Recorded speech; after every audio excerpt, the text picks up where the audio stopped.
전세 난민 모두 들어보셨을 텐데요. 천정부지로 오른 전세 보증금을 감당하지 못해 떠도는 세입자를 말합니다. 그만큼 주거 문제가 시급한데요. 정부가 서민과 중산층의 주거비를 덜어주기 위한 방안을 내놨습니다. 무슨 내용이고 또 시장에는 어떤 영향이 있는지 취재기자와 함께 이야기 나눠보도록 하겠습니다. 문정우 기자, 우선 지금의 주택 임대차 시장 상황부터 하나하나 짚어주시죠. 네, 말씀하신 대로 최근 주택 시장의 화두는 전세와 월세, 즉 임대차 시장입니다. 서울 강남권의 고가 전세를 제외하고는 보통 전세는 내 집 마련 부담이 큰 서민이나 중산층이 거주하기 위한 그런 수단으로 활용되는데 이런 전세가 집값 수준까지 오르면서 주거비 부담은 더욱 커지고 있는 실정입니다. KB금융경영연구소에 따르면 주택 전세값은 지난 2009년 8월부터 올해 3월까지 6년 넘게 42.8% 상승한 것으로 조사됐는데요. 같은 기간 매매가 상승률은 15.9%에 그쳤습니다. 두 상승폭은 약 2.7배나 차이가 났습니다. 이런 현상은 금리 하락 때문인데요. 6년 동안 정기 예금 금리는 4%에서 1.7%로 반토막이 나면서 집주인들이 전세 보증금을 은행에 예치하기보다 월세를 택하고 있는 겁니다. 전세의 빠른 월세화는 서민이나 중산층 주거비 상승으로 이어지고 있습니다. 네, 그러니까 이제 세입자들의 고민을 덜어주기 위해서 나온 것이 바로 이제 주거비 경감 방안이라는 거죠. 네, 맞습니다. 정부가 핵심 주택 정책으로 내세우던 행복주택과 또 뉴스테이 공급을 더 늘리고 사업 방식도 다양화하겠다는 겁니다.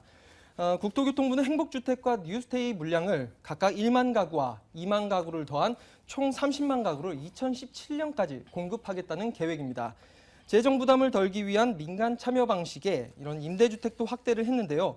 집주인이 한국토지주택공사의 임대관리를 위탁해 저렴하게 임대주택을 공급하는 집주인 매입 임대사업이 도입됩니다.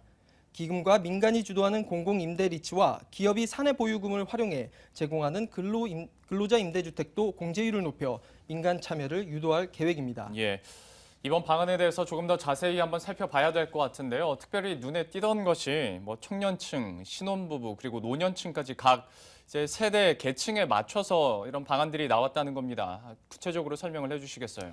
네, 대학생과 취업준비생에게는 대학생 전세 임대를 확대하고 창조경제혁신센터 등과 프로그램을 연계하는 창업지원센터를 새롭게 선보입니다.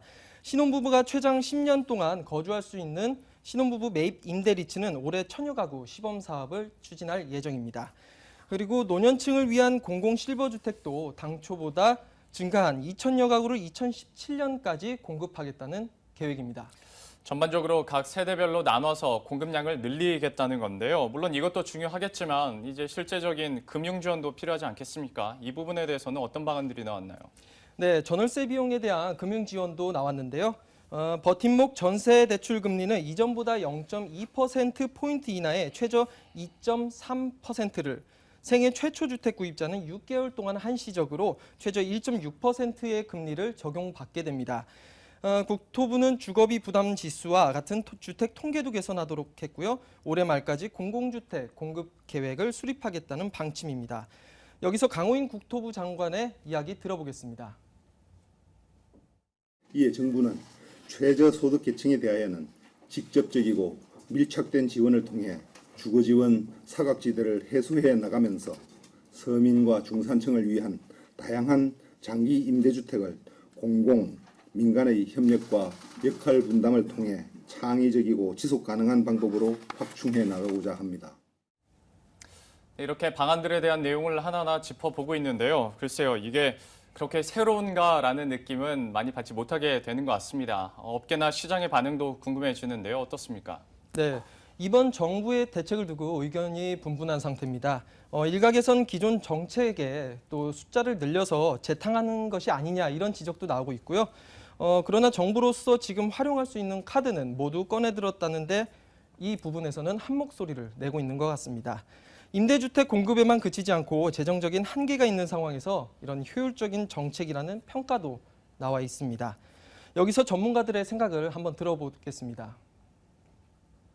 이번 대책 같은 경우에는 이제 양적 시대에서 질적 시대로의 전환을 예고하면서 맞춤형 생애 주기를 고려했다는 특징이 있고, 청년 같은 경우에는 단순하게 주택만 공급하는 것이 아니고 창업을 지원하는 주택으로의 개념의 전환도 의미가 있고요.